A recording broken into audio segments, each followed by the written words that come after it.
Welcome to the West Canada Valley Board of Education meeting, Tuesday, October 12th, 2021. Please stand for the Pledge of Allegiance. Allegiance to the flag of the United States of America and to the republic for which it stands, one nation, under God, indivisible, with liberty and justice for all.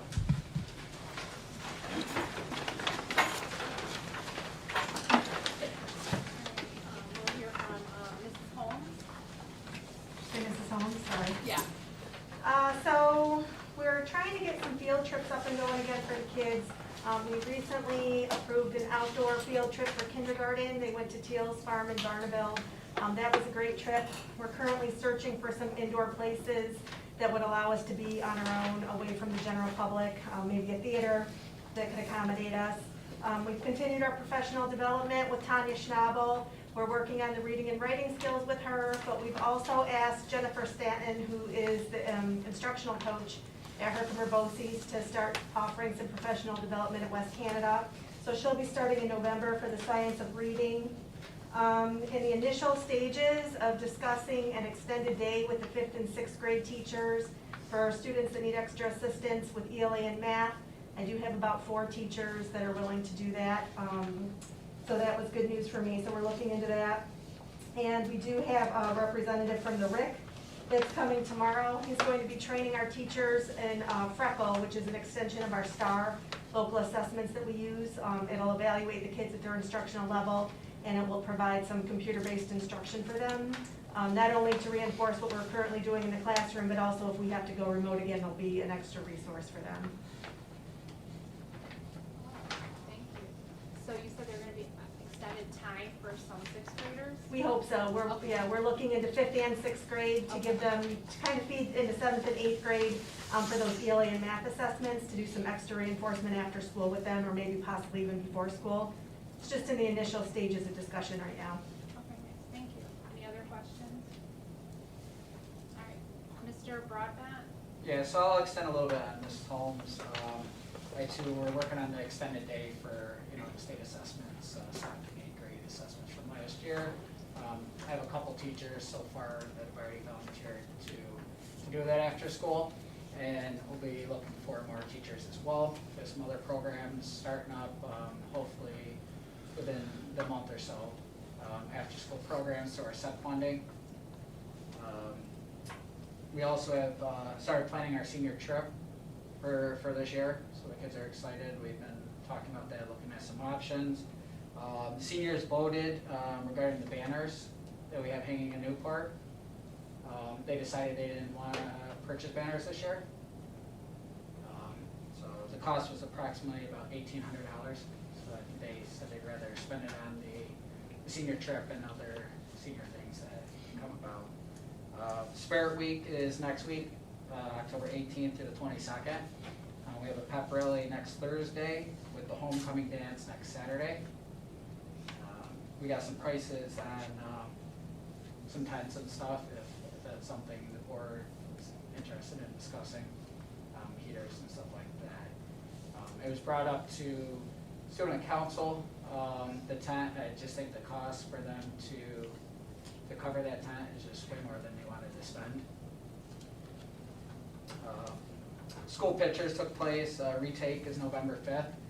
For any students that didn't get their pictures taken, ASVABs were given on the 6th, and we're doing the PSATs tomorrow in the library and also room 19. We had 38 students sign up for that. Anybody have any questions? What was the cost for the tents?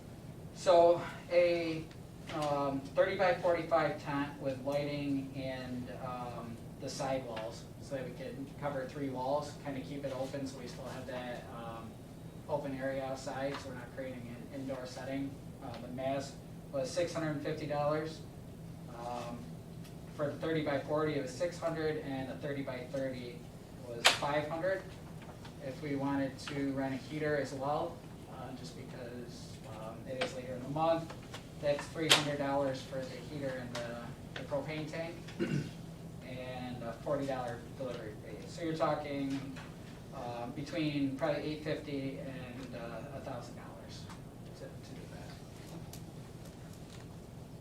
Now, do the kids, they know the dance is outside? Yeah, all the kids are aware that the dance is outside. They're all emailed. I also sent out guest forms for anybody who wants to bring a student from another school, so it was included in that email as well.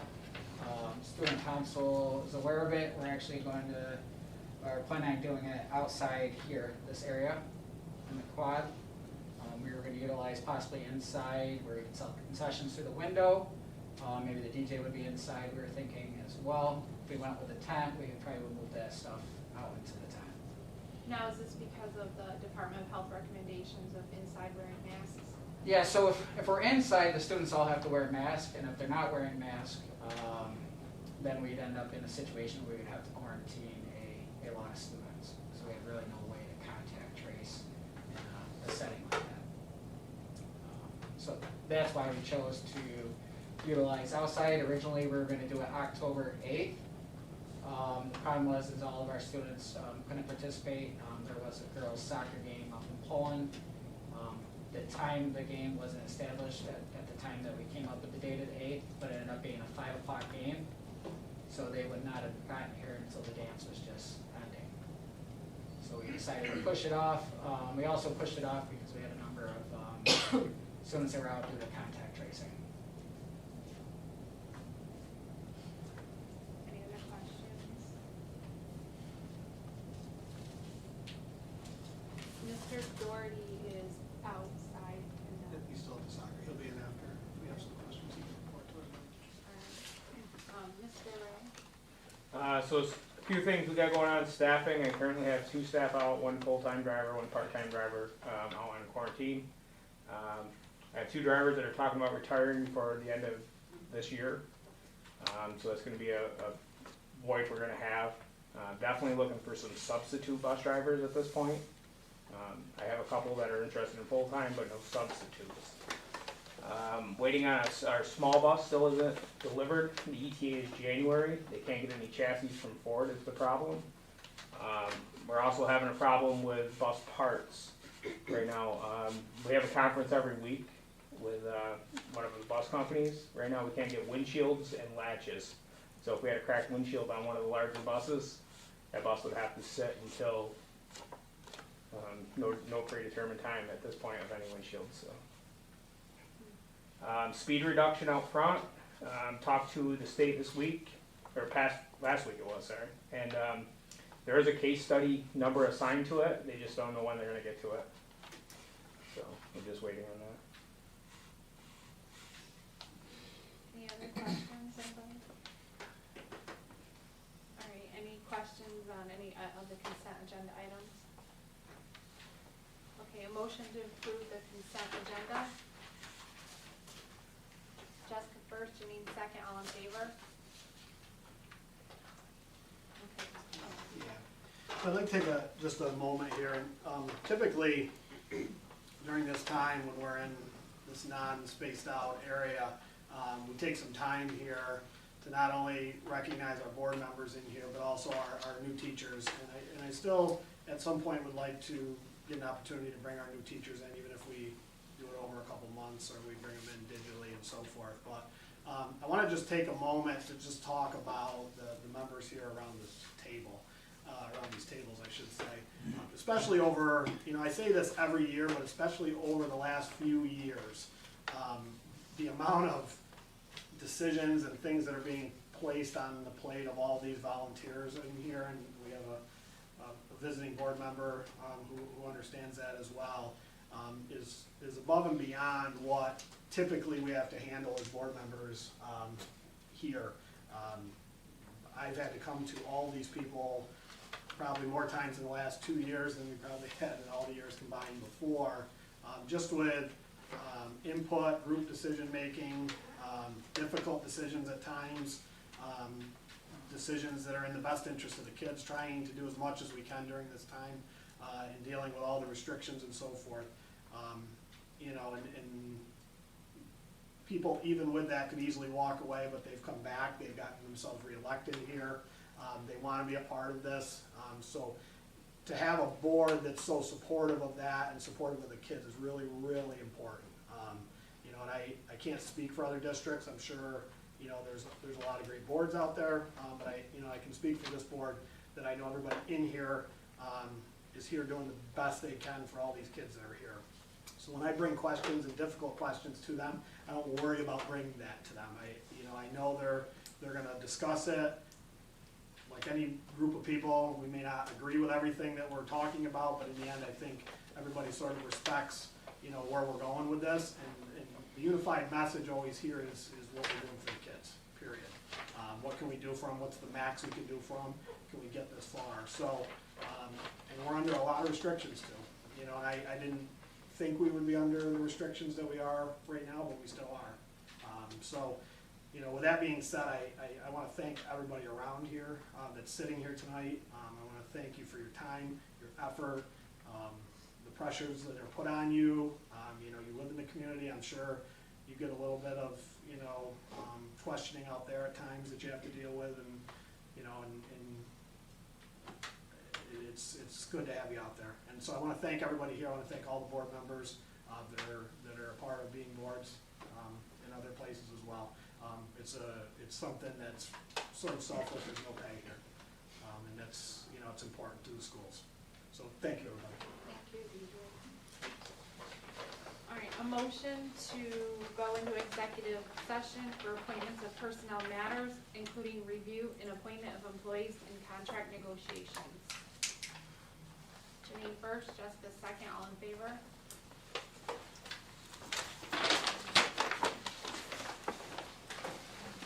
Have you wait out, we'll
Mr. Jordan, do you have an update at all for us?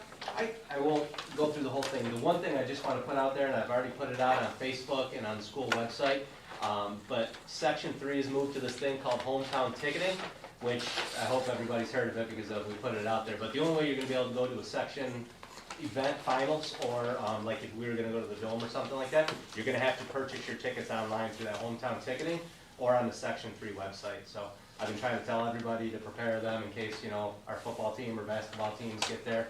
They'll have to do it that way. So it wouldn't be for the opening rounds, like if we were playing here in West Canada, you wouldn't have to do it, but when you go to those, the sectional finals and semifinals, you would have to do it through that hometown ticketing. Okay. Thank you. Any questions, Mr. Jordan? What was the score of the game? I think it ended 6-3. Okay. All right, personnel report. Need a motion to approve the resignation of Samantha Tazzolino, physical education health teacher, effective November 26th, 2021. Sarah first, Janine second, all in favor. Motion to approve the appointment substitute Jordan Conti, substitute teacher, teacher assistant, aide monitor for grades K through 12 for the district approved rate sheet. Jessica first, Janine second, all in favor? Hold on a second, Karen's not here.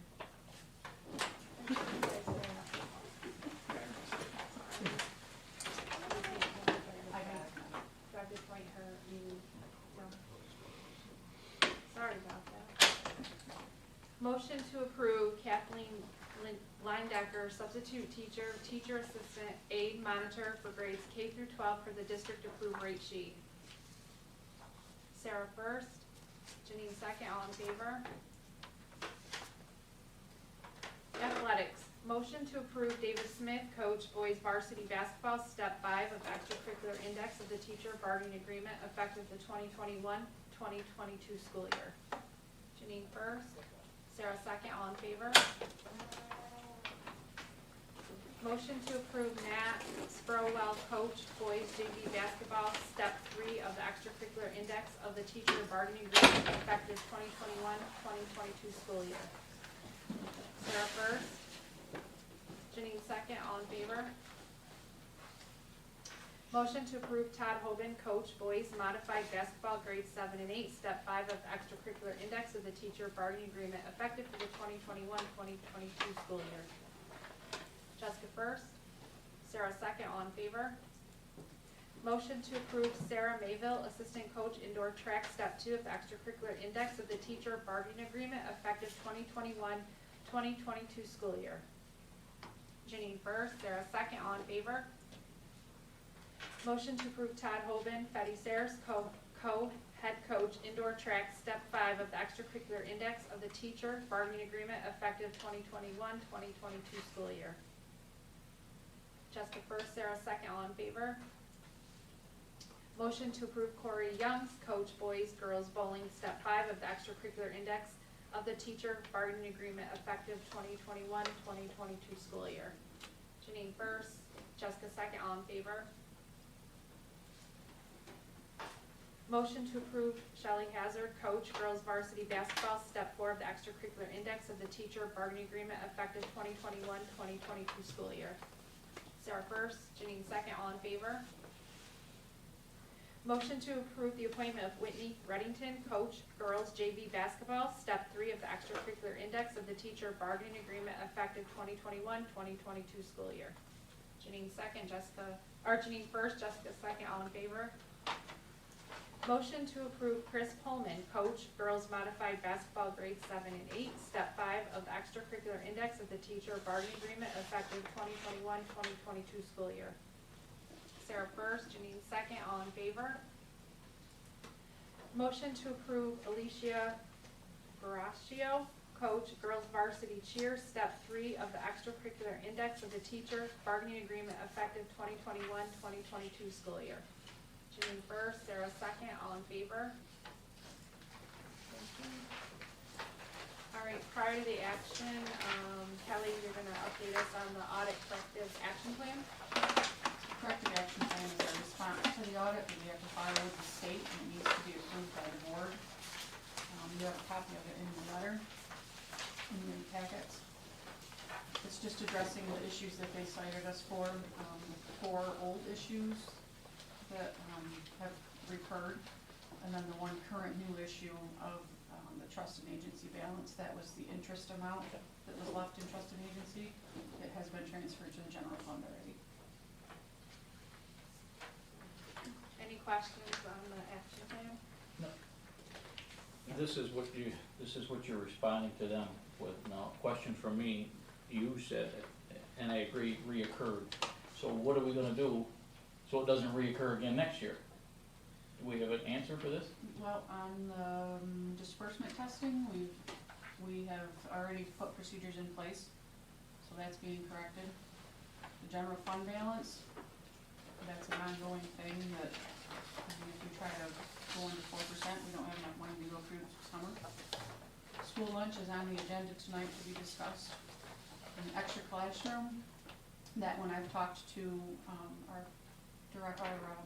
central treasurer, and they're trying to make corrections there. And that was on the sales tax, right? It was the sales tax, and it's with the kids involved and the teachers involved, it's a Sometimes they little pay sales confusing. tax inadvertently. Was it the same group or whatever, 2 years in a row, or was it different? I don't You don't even know. know? I don't know. Okay.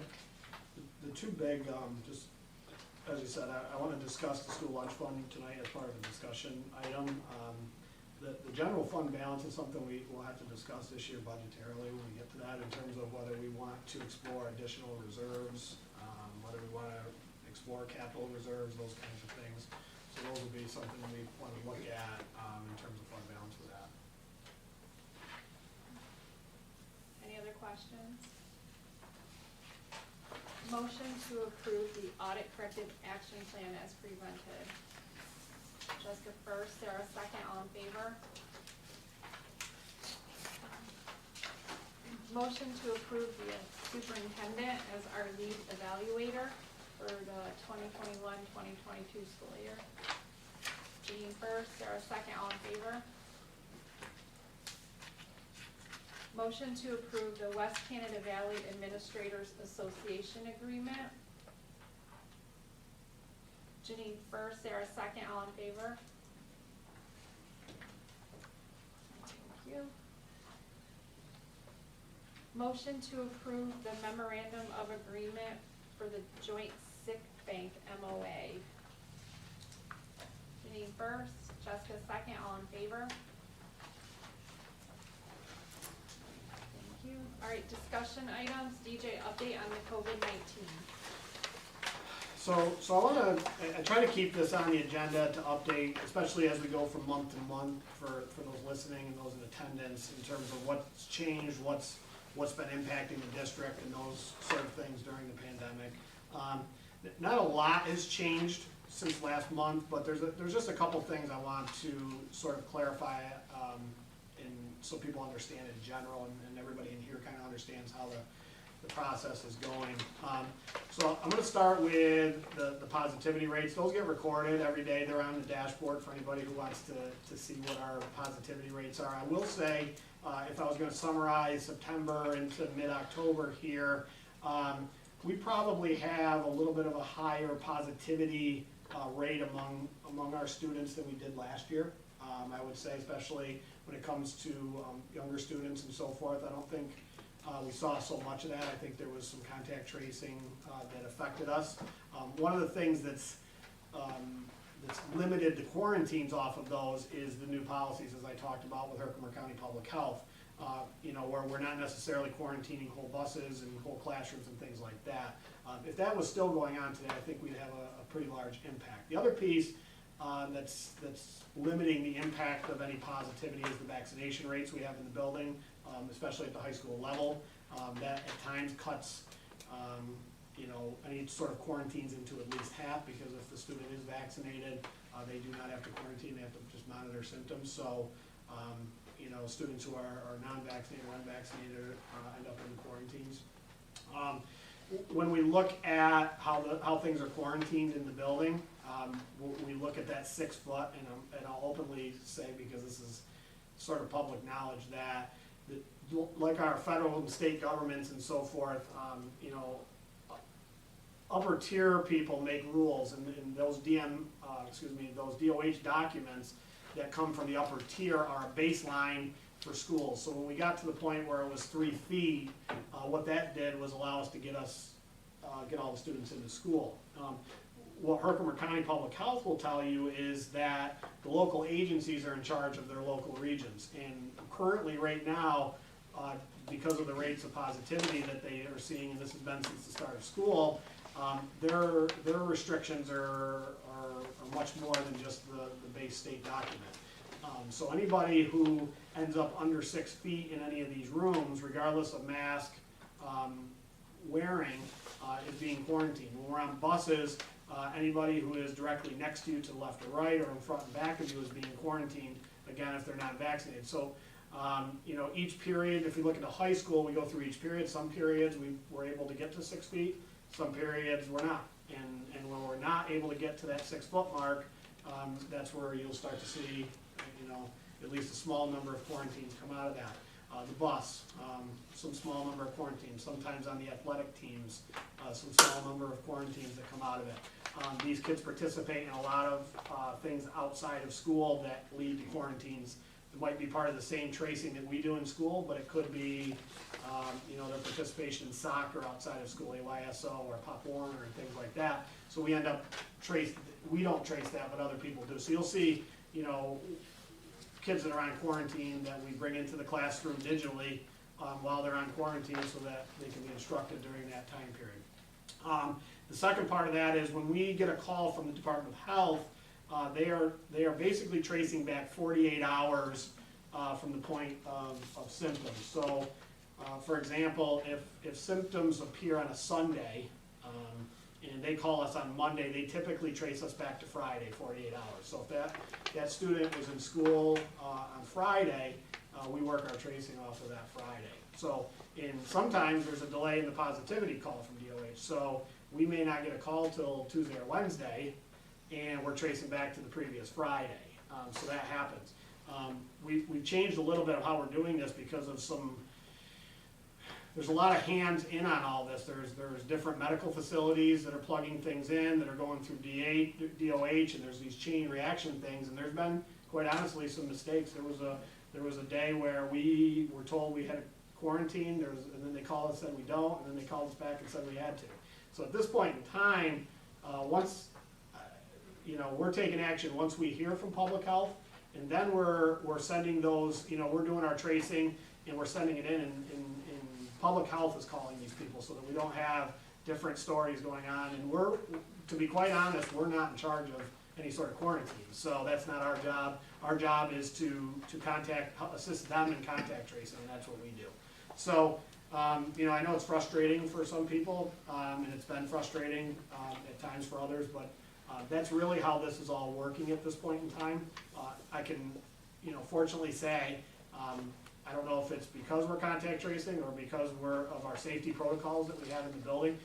I have not seen a spread of anything within this building where we've had a positivity and then it's dominoed where, you know, we've gotten to the point because quite honestly, if we were start to see that happen, we probably would quarantine some more people and quarantine some classrooms and so forth with that. We haven't had to do that. We haven't had to do that. And quite honestly, the students have recovered for any symptoms that they've had and returned to school. So, you know, we've been fortunate in that sense, but it's been a pretty steady, you know, stream of individual cases. You know, when I say steady stream, 2 or 3, maybe in a week, those kinds of things as we go through it. So each month they're looking at this. Herkimer County's hoping to work themselves back into, you know, that 3 foot situation. But right now they're staying at the stricter guidelines. We spoke earlier about homecoming, the dance. You know, that was a period of time where we had a lot of quarantines. We had some conflicts. It just didn't seem like a good time to have Spirit Week and homecoming and those kinds of things at that point in time. So we pushed that out in hopes that, you know, maybe we won't have such an impact in a couple weeks. The problem with that is that it gets colder. So, you know, you can bring kids inside. There's no rule against them being inside. But you know, there is a rule about them being masked and those kinds of things once they're in. And, you know, once we get in there, the contact tracing and how we'd have to space them, and those of you that were involved with proms, those were, you know, your dance boxes and things like that we had to do. It can be done, but there's a lot of work to be involved and the kids have to wear masks. So we thought maybe out in the courtyard would be kind of a nice thing for them, and so forth. So we're looking at some things. The weather looks a little cool.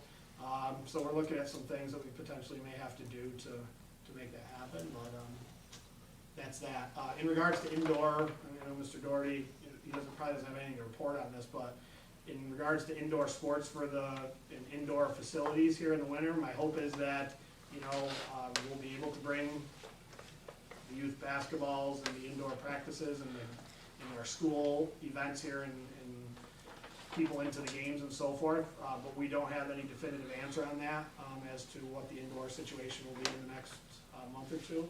But I'm optimistic that we'll carry on and we'll have people in the building. There'll be some restrictions, I'm sure, but hopefully that'll be able to move forward. So that's really the COVID-19 update. I don't know if anybody, members of the board, have any questions for me in terms of anything I didn't cover or questions you had related to what's going on. I don't mean to belabor this dance, but a question I have, who sponsors the homecoming? What group? The student council. Student council and Tina's also helping out with it. So, according to the central treasury report, if we look at the funds in GAA, is substantial. And if you look at our two student council accounts, combined are substantial. So the students voted that they don't want tents and spend the money. So they didn't vote. The student council was presented with the opportunity of a tent. And I explained they could have a tent. You're looking at probably close to $1,000. And they did not say they I'm sorry, what? I told them it'd be about $1,000, most likely for a tent. So they had the opportunity, but they haven't purchased one or approached me about purchasing one. I think just the cost, there's a lot of stuff they could do with $1,000. You know, they're a little frugal with their money, trying to get the most out of what they can. And I think that's what happened with the banners for the senior class as well. So if it's raining that night, what are they doing? So right now we're watching the weather, hoping that's not the case. I mean, we could always look at moving it indoors. I mean, the reason we initially set it up for the 8th was to have some backup dates in case weather didn't really cooperate. The 8th would have been great. It was beautiful out this Saturday. As we get close to the end of the month, it will cool down. May have a really nice day, but right now it's looking like it's going to be in the 50s as high as next week. I don't know what the following week is when the dance will be, so I'm not So sure. to get a tent that you're gonna, like, when you talk about tents that you're gonna have for like a party or a graduation, and you're gonna go that large, something like you see in our graduation, you're gonna spend a significant amount of money. So rain is a variable no matter what we do here, because even if we got a smaller tent and heated it, so there was an area where they could be outside and inside, rain's gonna play a variable.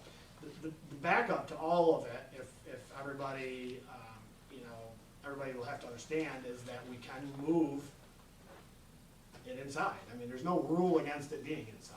It's just, if we're able to have it outside, it causes a lot, you know, you don't have to be masked outside, you don't have to worry about getting caught in any sort of quarantine situation if there were a positive case that had to be traced through. If there were a positive case within 48 hours of that dance, they would ask us to trace the dance. I mean, if we were inside, they really would. So we would have to have a plan in place for an indoor event, sort of like you would when we had the prom, of how we were gonna handle an indoor event for the prom. So, you know, I think, you know, looking at the weather, you know, as of right now, and I think the weather can change. It looks like it's gonna be a little rainy in the morning, but decent at night, 50 degrees, and probably by the time we're done, it'll be in the 40s, and, you know, so it's one of these things, like, I don't think there's a perfect answer to it. No. We're just trying to have a homecoming dance for the kids, and, you know, because I know they want it, and I'm trying to, you know, try to make it the best we can. So we're looking into it, we're watching it, we've called a couple different places, I've gotten some input from people that have given given us some names, so I thank you for that. We've been calling some different ideas and sizes of tents and heaters and things like that, so, you know, we'll see how it goes. I think it could be pretty cool outside in the courtyard, if we can get it set up. I do, even though it's a little cold, but I think it could be all right, but we'll see. All right. Would they consider it if they split it with GAA, BAA, and then student council? Then it's only like $335 a group. So we can look into it. It's a student council related event. It's not, but that doesn't necessarily mean that, you know, we can't look at some different things and talk to the kids about some different things if we wanted to. Who would be selling the food? Would it be student council, or is that where BAA and GAA is gonna come in? So it'd be student council. Everything's student council? Everything's student council. I know, talking to Tina, she had picked it up a little bit years ago because they didn't have anybody doing the homecoming. So that's the only reason she got involved at all, but it's generally been a student council event. I know they've made some arrangements with the DJ where he's gonna donate the money back, but it's gonna have to be split up between the 10th grade class and student council, so we're able to get a DJ at really zero cost to the organization. But yeah, I mean, it's significant amount of money. But ultimately, if we move it inside, we have our boys football team, they're doing really well. It's a really good chance of going to the Dome. I'd hate to see, you know, interfere with sectional games or anything like that. So that's the primary reason to do it outside is, you know, we have our sports teams, we have our musical coming up, you know, that could jeopardize a lot of, and just our academics, you know, it's even though we're doing virtuals for the kids who are quarantined, it's just not the same as being in school. All right, thank you. Any other questions on COVID-19 updates? All right, DJ, the capital project? So I provided you with a draft of what we typically will use in terms of the project hearing, which currently right now is scheduled for November 1st. I want to give you sort of an outline of what's going to happen, or what's going to happen in the next few weeks here. We are basically done with the newsletter that'll go out to the public, that'll highlight and identify the project overview of what our plans are, the finances. I'll also talk a little bit in the newsletter about the federal money that's being tied into this and how that will work in terms of what we actually end up accomplishing and what we don't accomplish in this project.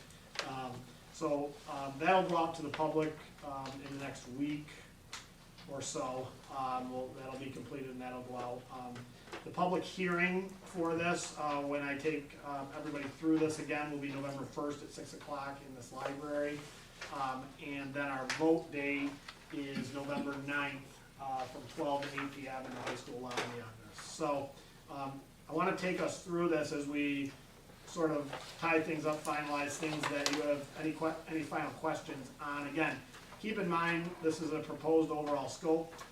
If it is approved by the residents, that's at that point we start to look at the details and start to do the planning of the specifics of what we're going to do, you know, whether it be colors, designs, different things. Now, keep in mind, as we've talked about throughout this entire project, that this is a pretty, you know, sort of nuts and bolts type of project. There's not a lot of you know, glamorous things in this. It's just things that we need to look at to keep the facility where we want it. So just quickly take you through. I'm not going to read the whole thing to you because this is part of it, but you know, our district goals in this project are to maintain the facilities, to improve our security and safety, improve our learning environments, repair and improve our critical infrastructure, and make this place more efficient.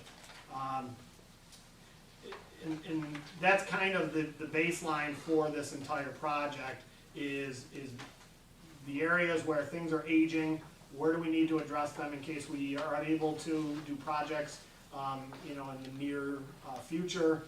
What are things that could potentially break down on us over that period of time and so forth that we can address with the, you know, the 91% aid or so that we get back on a project like this. So this project proposal is $4,916,458 as we've discussed, with construction to begin in the spring of 2023 and be completed by the fall of 2023. So again, a one sort of spring through summer, fall type project. When we get to the project hearing, we'll do a little bit of the history of the buildings in the middle school and high school. Just again, the focus areas that we'll be discussing as you flip through. For the middle school and high school, we've got some things in the auditorium with carpeting and lighting, some gymnasium type of upgrades, pool upgrades. Down below, the domestic water systems, the phone systems, and mechanical upgrades and air quality. In here, you'll see some pictures and some diagrams that I'll share when we do the public hearing on all this, of where the locations and what we're going to be doing, the carpeting and the lighting in the auditorium you see there on that page. The next page takes a look at the performance lighting. You'll see on the very next page, you can see the exhaust fans and things that are in the gym, and the aging lighting that's there. If you flip to the next page, we got pictures of the dehumidification unit that's on top of the pool, which we know is on our building condition survey that's in desperate need of repair.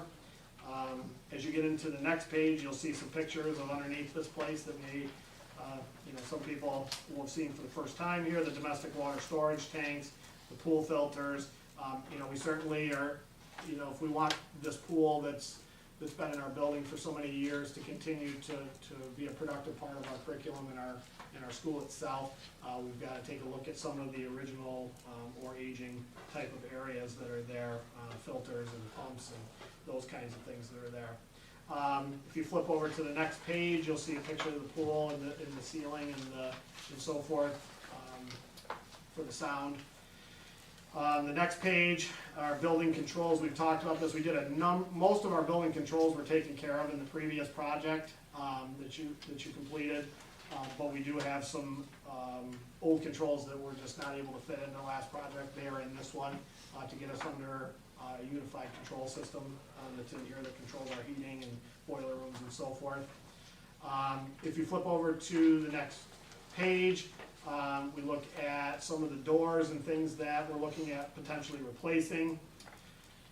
The elementary building, we'll talk a little bit about the history of that building. If you look through, we have stairwells, again, some original door work in the gymnasium, the water heater, and some of the things that are down below. Sort of a picture you can see on the next page. It's not a great picture of what this is going to look like because they used a color, but you can see the stairwells of the safety issues that we talked a little bit about addressing in the stairwells of the elementary. So what that actually will be a discussion of what we want that to look like in those stairwells. But the picture or the diagram on this page gives you an idea of the elevated areas that sort of block any opportunity for any sort of injuries that could occur with those railings. You can see the existing railing and the landing that's on the top of it, and how it's 2 flights down through. Those are just some things that maybe, originally when the design happened, weren't there, but maybe should be addressed here. If you flip over to the next page, you'll look at the lighting again, elementary, and the original doors in the elementary gym. The next page is the bus garage, a little history of the bus garage, the focus area on flooring, the area lighting, the fuel tank that's out there, a few of the entrances that have rusted, and again, mechanical upgrades. You'll see some pictures of those old exhaust fans and ventilation systems that are in there. The heating units that are being hung in some of the doors that have kind of, through our north weather conditions, have kind of gone. The one area that's a little bit of site work here, which, if those of you remember the last project, obviously we had an enormous amount of site work with this parking lot redesign and so forth that went on here, is the bleacher system. Again, this is just sort of a diagram that will be left up to kind of some decisions on how large this will be or what we want this to exactly look like. But basically, the bleacher system will be built next to the elementary building on the hill. You can see they give you a little diagram underneath of how many rows, or approximately how many rows they think they can fit to get us down to the flat surface. But something that we've been looking at out there in terms of the hill and trying to make a little bit better use of that hill. The last page is the important parts, the financial information. When we talk about renovation projects and capital projects, we talk about the cost of this over a 15-year period. We said this project is quite a bit smaller than the previous project, which was over $7 million. This is a $4.9 million, with the anticipated aid being right around 91%. They always put the scope of the work estimated at 95%. That's a conservative look. We could be much higher than that. They look at a local, if we use everything without federal funds and different things, of what it would cost per a $100,000 home over a 15-year period. And as I mentioned in here, and I'll mention some more, the district and everybody in this room, as we get into this project, will start to maximize our own sort of financial situation and our federal money to reduce that impact down to where we, potential impact of where we want it to be. So, and again, if the financial pieces of this from the federal money, depending on how that all plays out, that's worth about $1.4 million. Am I correct in saying that? 1.4. So as that gets factored into this and the regulations, that'll allow us to determine what we can actually get done and what we can't get done with this. So that's where we are at this point in time, and it's a brief overview that'll be much more detailed on November 1st and detailed out in the newsletter for everybody, so that we give ample opportunity for anyone to ask questions or to discuss it with myself and so forth as we approach, and they're able to make an informed vote on November 9th in regards to this. So that's where we are with the capital project and the schedule. As I mentioned, if it is approved on November 9th, then we will begin the planning pieces of the project itself. You know, in terms of what exactly we're going to get done, you know, in terms of air quality and some of the items that are on here that need some design yet. You'll have that information by the 1st for the air quality? The air, say that again, for the air quality. Now, they're all in part of the mechanicals, all the HVAC stuff and all that's in this. Yeah, we'll go through all that on November 1st at there. Yep, all of our, that's all part of the mechanicals and the train system and so forth that we'll be putting in, yep. Is that what you're looking about, potential air conditioning? Yep, talk about air conditioning, talk about, there's more than just that though. There's, you know, there's the controls that control our exhaust fans and our airflow and all those things. So the airflow pieces of it, and that's a good question. Everything that we do in terms of air quality and airflow potentially qualify for federal funding. So those items, as you'll see, the exhaust fans and HVAC things and that kind of work is really where we're leaning on that money from the federal portions of the project. Any other questions on the draft? Okay, food service, overview, budget analysis. So I've invited Mrs. Butler. For those of you that have met Mrs. Butler, she is our new cafeteria head. A lot of you know her already, but she's here tonight if you have any questions for her as well. I presented you with, we talked about it with the audit. We've talked about food service quite a bit over a period of time.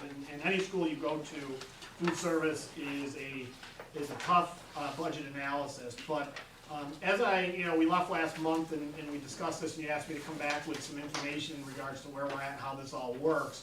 I wanted to get you as much information as I have. I learned as much as I could within the last month on this, and certainly I'm open to any thoughts and things that are going on in terms of what you believe as you look at some of these numbers and how we can address some of these issues. So really there's two parts to the food service. There's the part of what we do on an annual basis, and then there's the piece that that's part of our audit every year, the deficit that we have that's accumulated over time that if we want it removed from the audit report, we've got to come up with a plan to address this. So I want to just take you through the front of this just a little bit and talk a little bit about this. So this analysis I gave you is a 5-year analysis from 2016 to 2021. And as we go through this and you look through the numbers, I want to bring in to start with the last couple of years where we've accumulated a significant increase in our deficit in lunchroom. Obviously, a lot of this is connected to different things that have gone on with the pandemic and the variables of that. In that period of time, we've switched from free and reduced lunch to those who qualify to free lunch and breakfast for everybody, and a new federal rate of return on that, which is much higher than we had before. During that time also, and we're going back a couple of years and into this year, we've had food delivery, summer food service. We've had to increase some of the labor hours. We've had reductions. I'll talk about cash sales big time here. Talk about remote students, and obviously trying to balance off any sort of increased food costs.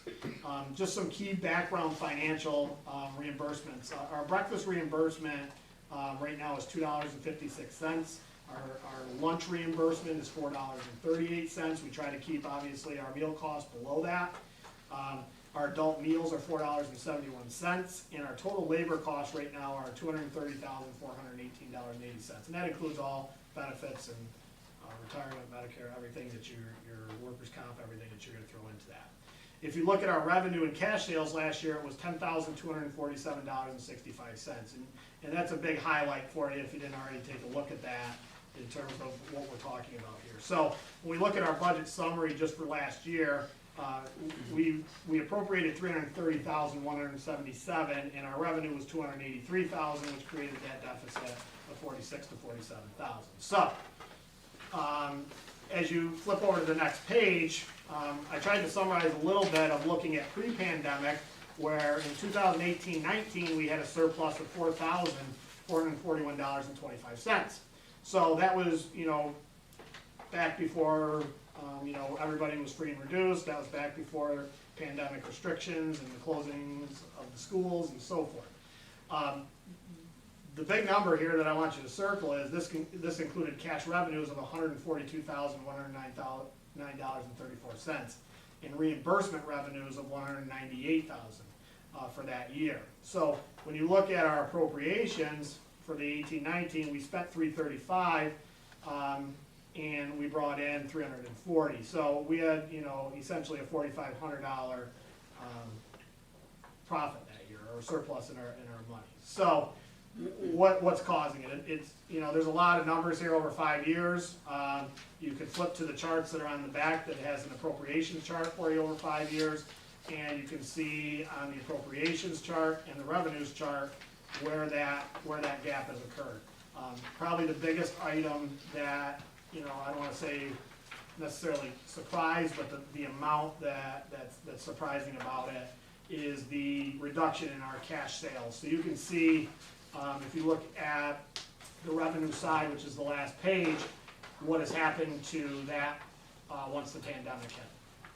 And the cash sales are those other items that we sell in the cafeteria, adult lunches, those kinds of things that go on where we, between both buildings, make a significant surplus in terms of those cash sales.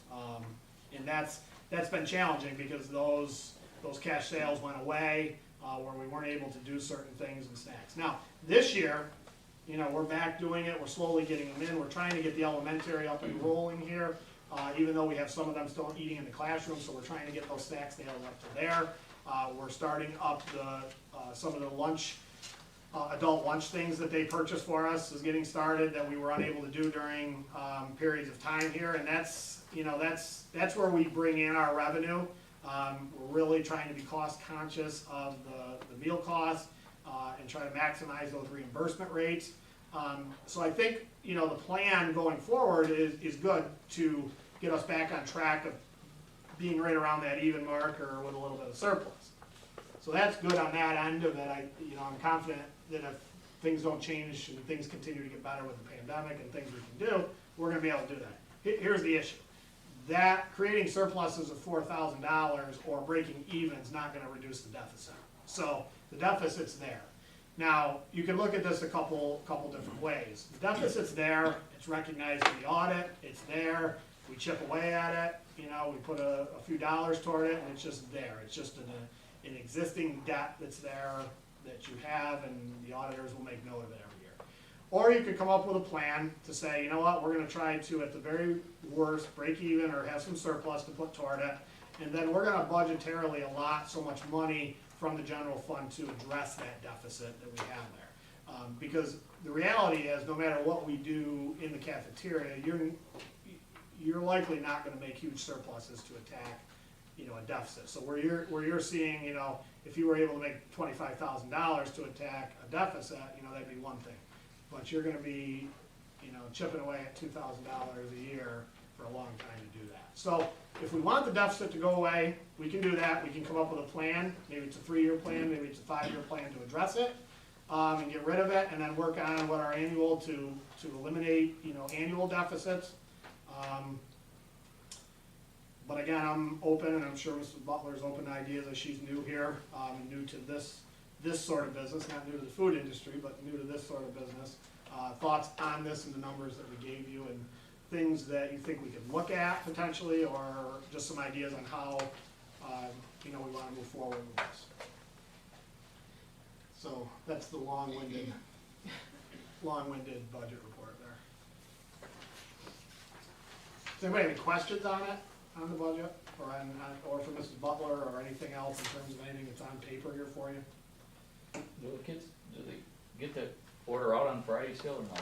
The pandemic thing. So It's just- they're not, and no one's doing that right Okay. now. So even, I mean, we were limited, as you know, to who would do that anyway, but they're not doing it because of the pandemic. Yeah. Are they able to get 2 lunches? Mrs. Butler, can you answer that question about Yes, 2 lunches? I'd be happy to answer that. Any student can come through the line at lunch or breakfast and get a free meal. Any additional food that they would want is out of pocket. They can get them both at the same time? If they have money on their Okay. account, yeah, which most of them, a lot of them do. Some children don't have money on their account, and sometimes they'll come back and they want another hamburger or something. So I will, and the other girls will, look out in the cafeteria and see who has not bought lunch because they brought. And we'll give them a lunch on that Oh, okay, person's, so that person, okay. on that person's meal. I was wondering if somebody brought, we don't get the money for that kid. We don't. You're No. correct. You're correct. So the more, you know, the more lunches we serve, the more reimbursement money that comes out of it. Mhm. Correct. Yep. Oh, okay. Yep. Thank you. It's not based on Nope. number or? No, it's based on how many lunches and breakfasts we serve. Okay. You'll notice on the spreadsheet, they combined last year, so that was a weird piece on the spreadsheet, it was 0 for breakfast. That isn't because we didn't get reimbursed on breakfast, that's a combined number. So when you see that reimbursement of 245, that's lunch and breakfast together, even though it's on the lunch line. Do we have a number, how many meals we serve a day? We've been averaging, it depends what meal you're serving. Pizza day is huge, the whole building. Last week we had over 400 meals for pizza day, which is a stellar day. That's just like last one day, just the day you're selling pizza? Yeah, on Thursdays. And Thursdays are the best meal. What would be your low end, like on meatloaf day? We don't I'm just kidding. So your meatloaf is great. This, you know, I've just seen a lot of kids, a lot of different kids coming through the train line every day. And so maybe they're all talking to each other and thinking that maybe they like the food that they've been getting, because I feel like our sales are going up. But an average in the elementary, I would say, is about $195 on a daily basis. And the high school is about $130. And just that, one of the things we did at the end of the year, last year, was survey the kids. Yeah. She created a survey about what they liked and what they wanted to try to better market it to what the kids want. Based on the guidelines of what they can have. Our high school number lower because of the kids going to buses? No, no, we do lunches and things, it's, you know, high school kids bring their lunches a lot. Yeah, it's just the nature of high school a little bit in this day and age, I think, too, a little bit.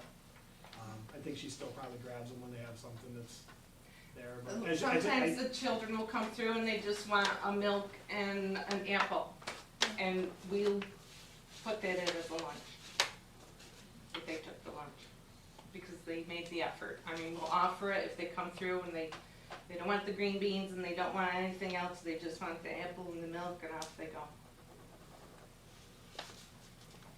Is there a comparison to this year? I mean, we're only in the school for a month, but like, how many kids ate last year? We were feeding everybody, and this year, is there a comparison on numbers? It's a lot lower It's a lot lower this year. based on last year. No, this year's a lot This better. year's higher. Yeah, So we keep track of them, so we can get numbers, right? Yeah, so last year, one of the biggest hits was the every other day high school too. yeah. So we only had half the kids in the building, per day, so you're automatically reducing your potential, scores on that. That's good. I mean, it's not gonna make us any money, but what about labor costs now? Is the help in the cafeteria, do we have as much now as we had last year? Do we have more now because you're busier? I mean, hour-wise? Because we've had to arrange, according to the lunch times, the periods and the times, I had to extend some of the girls like an extra half hour, so they'd be there to cover the whole lunch period. We have 2 ladies splitting up a 2-hour position, so they can do the to-go breakfast meals, So which is for all the elementary when they come through the door. Yeah, I talked a little bit about that last month, I think, when we talked. We did have to expand, not greatly, but a No. little bit of expansion of time to create, lesser numbers in our cafeterias and so forth, so we had to expand a little bit. It's not drastic, maybe even just a half hour, an hour type of thing, because you're still working within a lunch time, you can't have lunch at 9:30 in the morning, so. But we did as much as we could within a reasonable lunch time period, so that we could, keep things spaced the best we could in lunchrooms and classrooms and those kinds of things, so.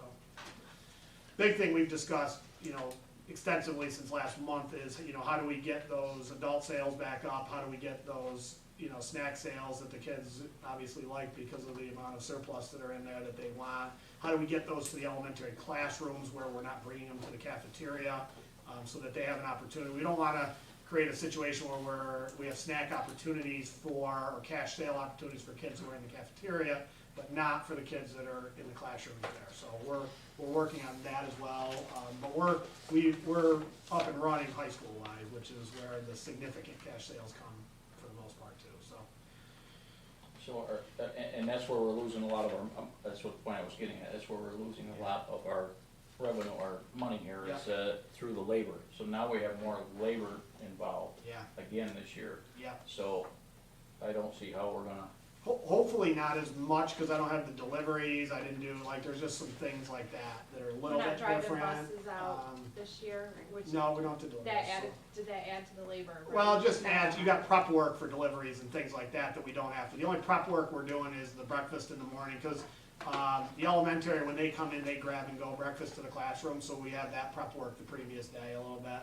That was something that we kinda switched as, we got started with trying to do something with breakfast, but that became a challenge in the morning with elementary kids under the COVID restrictions, so I kinda switched that on the fly with Mrs. Butler. So we had to do some different things with that, but, I see where you're going, Mr. Markle, the labor costs, what can we do with labor costs, can we reduce them? I don't know, right now, maybe we can look a little bit at that. Right now, my focus is on that huge gap in cash sales, to try to close that. Because I don't know how much, if we look at the labor across, I'm not sure, there hasn't been, and again, I've been looking at this over and over again, so if it's wrong, the labor cost, there's not a significant change, am I saying, in labor costs over time, over the 5 years. I think it's stayed pretty steady, so we'd have to reduce that somehow, because I don't see the labor cost as a huge change from pre-pandemic right now. well, we must be able to get a comparison with the cafeteria labor costs us last year versus this year. Yeah, isn't This it? month, I mean, for a month or two as we Oh, go along. on a so monthly we- basis? Instead, Yeah. yeah, on a monthly basis, Yeah. I'd just like to see what it is, Yeah, on a comparison to see, I can do that. see how much it is. Kel, we can do that, right, the labor cost per month, yeah, I can do that. Yep. See what it is on a monthly versus monthly, yep. If you look at, the appropriations sheet, in terms of, your salaries, you can see where we were in 16-17 versus, 2021, so they're, you're up a little bit, I would say. 20-something thousand there, looks like, in terms of over 5 years. Your cost down where you look at employee retirement, social security, those kind of numbers. You can see we were much higher back in 16 and 17, so we were able to bring that back a little bit. overtime. That's just kind of uncontrollable cost, but that's kind of the way it's gone for us, so. Yeah, I mean, we can look at that and just see in terms of labor. Now, I know you're new in there, Shelby, too, and I'm sure, I mean, it's easy. You take right over where somebody else leaves, you take over. Have you looked at other buying places, or, I see our bills are Cisco and blah, blah, blah every month. I mean, have you looked with other vendors? Cause I'm sure, I know with the restaurants closing up and the other people out there, these guys are starving for business, and they're all offering some pretty good deals out there. The restaurant supply people? Yeah, that's all right. We had another vendor last year that didn't have enough, truck drivers, Yep. so they canceled all of us down here in the valleys. Hmm. They came down from Watertown. No. Everybody's starving for business, I Is know. there- It's is there a tough to get large stuff, but number? they're looking. Is there a large number of distributors in this area in terms of where supplies can come from? Mostly Syracuse and Albany, but I don't know where else. Yeah, I'd be interested to get some names from you, Carson. Mhm. So from discussion, are we in favor of maybe the recommendation of through the budgeting process, we look at putting some funds to help offset the deficit over the next few years through budget discussions? I think, I think Mr. Schultz, as we get into that, I think those will be, some early items we talked about in that draft plan.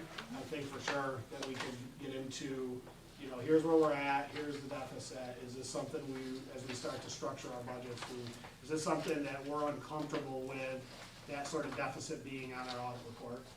Do we want it gone, we don't like it? Okay, so, how quickly would we like to see this disappear?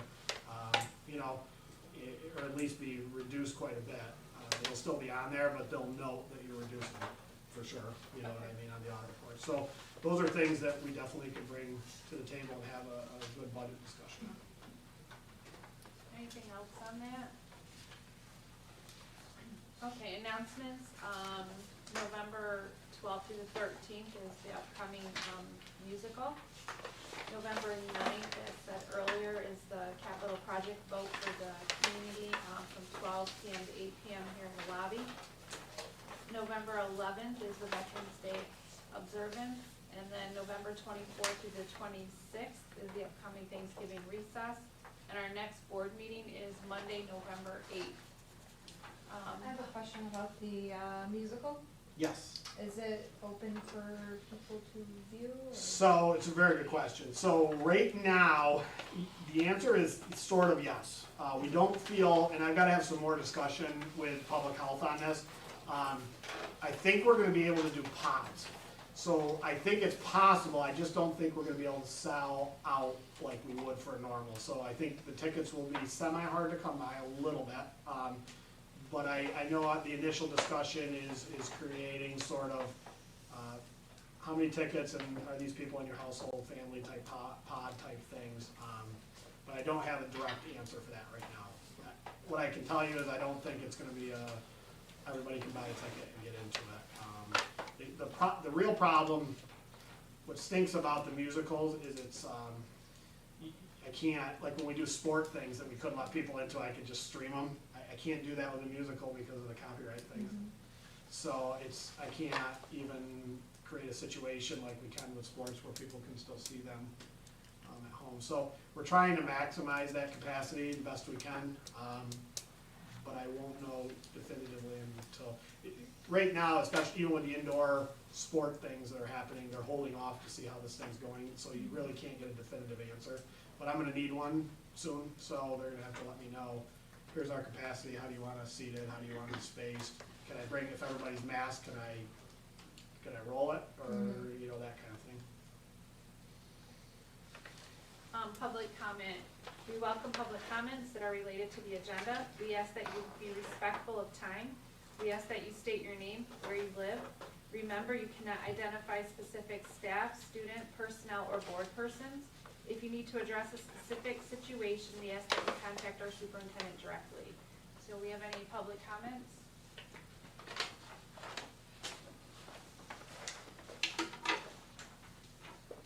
Chair. John Flanagan, I live in Newport, New York. That's Flanagan, Flanagan.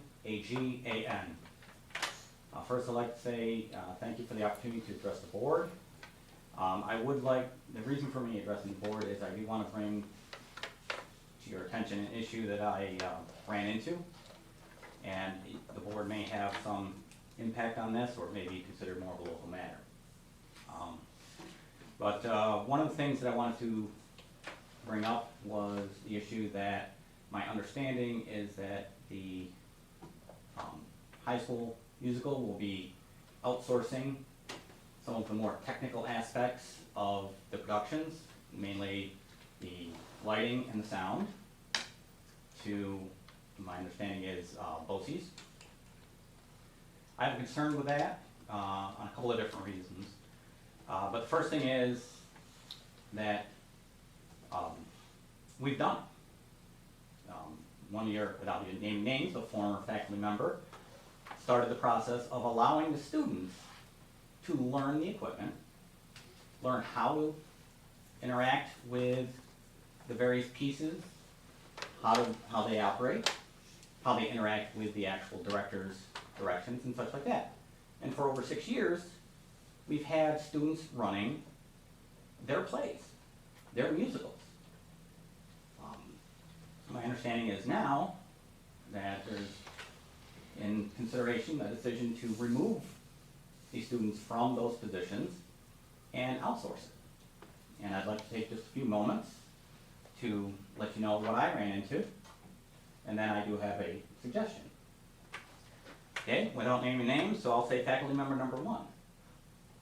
Advise the current operators of the equipment that they will be not needed, and I was told that it was because they wanted something more professional. More professional. Now, in and of itself, how do you think a high schooler who spent a couple of years training would take that? Okay, I mean, this is a high school activity, so that's just one consideration. So I looked at this a little bit further. I had the opportunity to send an email to faculty member number 2. And I got 3 reasons for the outsourcing. Number 1, COVID. Legitimate, I mean, COVID is, as we've seen from an update. But is an adult vaccinated any more or less capable than a high schooler who's been fully vaccinated?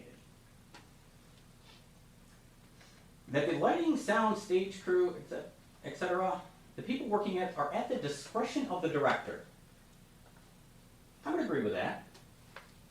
But think about what we're saying. The director apparently does not want students to fill these positions, for whatever reason. But again, if we want to maximize students' opportunities to grow, to experience new things, this is something that's proven it does work. There was a mention that there is no permanent lighting position that exists. That, again, is true. There isn't. But there are students who have dedicated their time to learning these.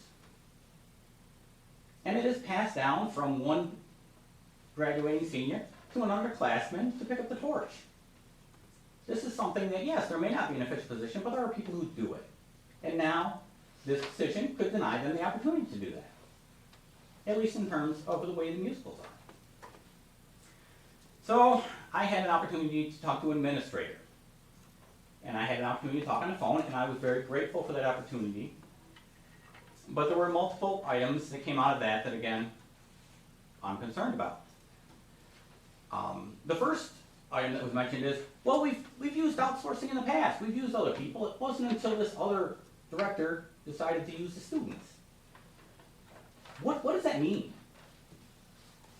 That we're no longer going to use students because it's more convenient to go back to adults? That we're going to remove that opportunity for our youth? Oh, this has been in the works for a few years. Well, that kind of negates faculty member number 2 saying, oh, it's COVID related. Well, if we've been planning to get rid of the students' participation in the technical aspect for a couple of years, why? Could we do something to remedy that over those couple of years, or are we just gonna let it fester to the point where we can say, nope, it's not worth it? The director wants backup. In the event that somebody gets sick, injured, quarantined, that's legitimate.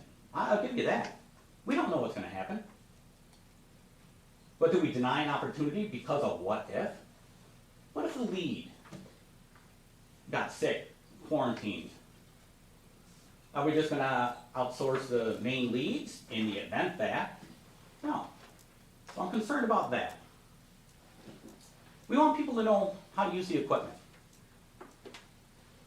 We've been running musicals and plays for 6 years using students, and we've had sound and lights. Is it perfect? No. But that's a part of being a high school student. You learn, you make mistakes. You get together with your friends and you laugh at how it could have gone just the way it did. But you also take pride when it does go well. You share in that. And that's something that this decision might take away from people. I was advised that, it's not really expensive. The state will pick up, or somebody picks up a vast chunk of it, so the out-of-pocket cost to the school is really minimal. Minimal? It doesn't take a lot of money to apparently replace a student. Think about what that says. I mean, if we are here for the students, then, if anything, we should be investing money in the students. But here we're going to invest money to remove the student from the process.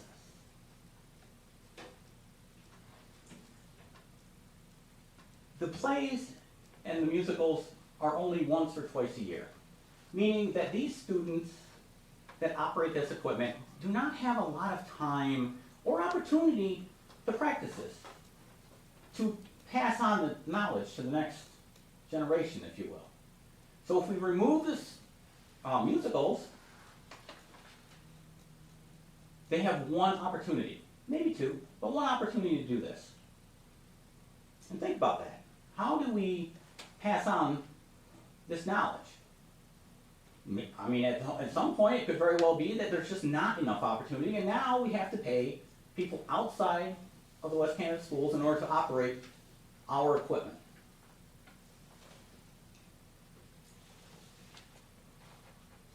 Sir, did you say you had a solution? Yes. Share with us, please? Certainly. At a time, thank you. Certainly. So, I understand that these are legitimate concerns, but nowhere in there did I ever hear anything about how we can advance the students in this. I have one that I'd like to propose for consideration. I think that if a West Canada Valley student event requires an adult to be hired or donate his or her time, that it be stipulated when entering into the contract, or however this is done, that any student who wants to learn that position be allowed to learn that position. This would allow the director to have the confidence that they have an adult backup, but it gives the students the opportunity that is, at this point, being removed from them.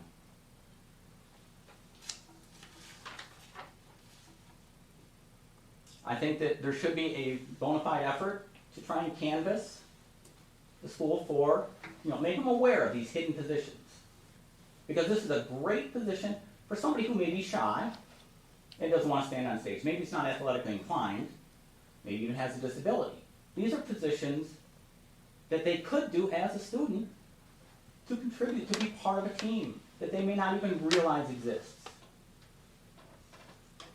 But that's all I have, but I certainly would like to, hope that we can continue the tradition that's been started, albeit recently, of having a fully student-run production, both in the musical and in the plays.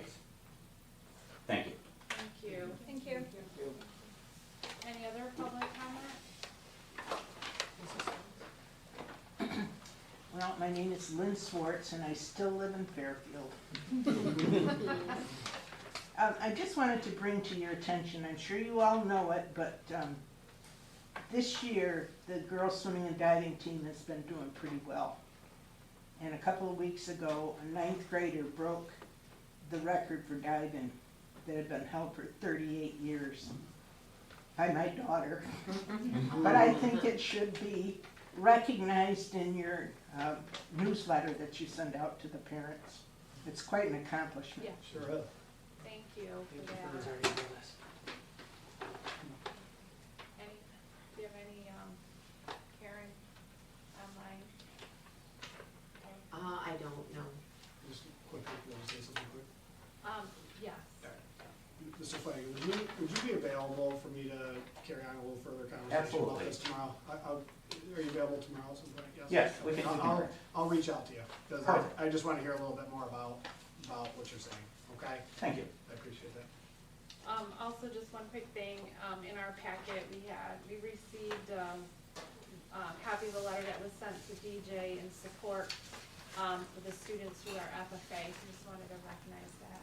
We received I that. put that in your packet. It's a nice recognition of our ag program and where it's going, and every year it keeps getting better, so, I appreciate, again, the support that we got to get this started. I appreciate Mrs. Treen, who is really, it's sort of a passion of hers to get this up and running, and so, it's, not every school has it, so it's a nice program. All right, anything else? What time will we have to be back here on the 9th? We have to accept that? Yeah, so we have a meeting on the 8th, your regular meeting on the 8th, and then the 9th, we did, probably about the same time, right? To count the votes, maybe like 15, 8:30. 8:30, yeah. Forgot See all a about large that. turnout. Yep. Thank you, Jen, for that. I put in my book. All right, motion to adjourn. Any first or a second, all in favor? Thank you, everyone.